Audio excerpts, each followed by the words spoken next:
We've had a good first week. We've worked the guys extremely hard in the weight room and running.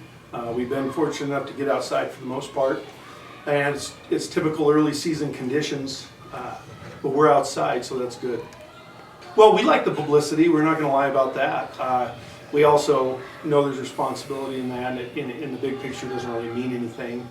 I think we have a large returning group, so oftentimes I'm telling guys, a team, the majority of you didn't earn that ranking, but this club actually did. So I'm glad we're not number one or two. We have something to shoot for, but our focus isn't much on that. But we like it. We just have to, I think, maybe battle complacency. Sometimes there's a thought that we're entitled to something because we're all returning, and I think we deserve to be ranked well. I think we deserve that good team, but we're not entitled to it, and our guys need to understand that, and that's something that we'll coach them up on. Yeah, first of all, it feels great to be back, being back with the boys and everything. Then our mindset's completely changed from the fall. We're completely locked in, ready to go. We know there's only a number of days before season starts. We're just trying to knock the rust off, get ready for season, and hopefully be the best we can be the first day out there. Oh, we had so much left in the tank, and we choked a little bit, and we know we had it in us, and we're just so hungry to get back out there and get back to the regional, but we got to take it game by game and series by series, and then we'll worry about that later when we get down the road. We know we have it in us, we just have to work for it. Honestly, I'm just going to put my head down and work like I did last year. It's great, I accomplished all those things, but it's a new year. It's in the past, I got to prove it all over again. Have the same mindset as last year and hopefully get better. I can't be content with anything, I just have to keep working hard and get better as we go. You never know what the weather's going to be like any weekend. Like last year, played Baptist in the snow. That was a new one for me personally. So it adds to our tool belt. We get better, we're ready for it, we practice through it, and I feel like it just gets us better as a team because we practice in it. If we play in it, it won't affect us. Our goal is to win every series every time out. Now, to think that you can win every one is usually unrealistic. We also know that, I think, and you'll learn from last year, that winning every series throughout the year doesn't guarantee that you're going to win a regional in advance. So it's just part of the entire process of developing a team. But we want to win 3 out of 4. We want to win the series. And last year we were fortunate enough to win every one.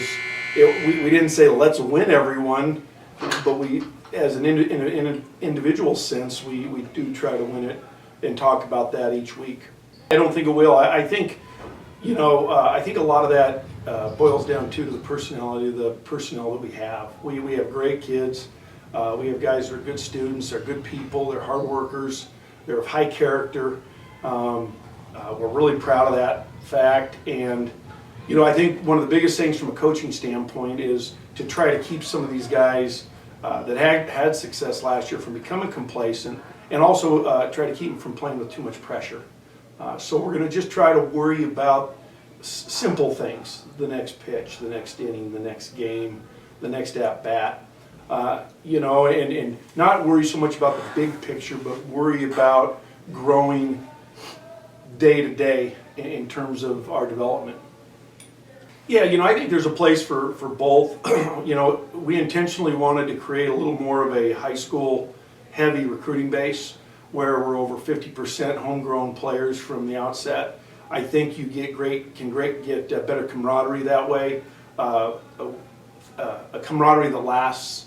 One of the pitfalls, downfalls of the junior college recruiting, if you're heavy there, is you have a mass exit of players every 2 years, and you have to rebuild. So, we want high school kids that are good students, great character, and obviously good athletes and baseball players to be the majority, and then we'll go ahead and pluck some Division I kickbacks, some junior college transfers. We're always looking for those, but they have to be good people and people that like to work hard. There's going to be a couple guys that come on the scene, I think, pretty quick that nobody knows about yet.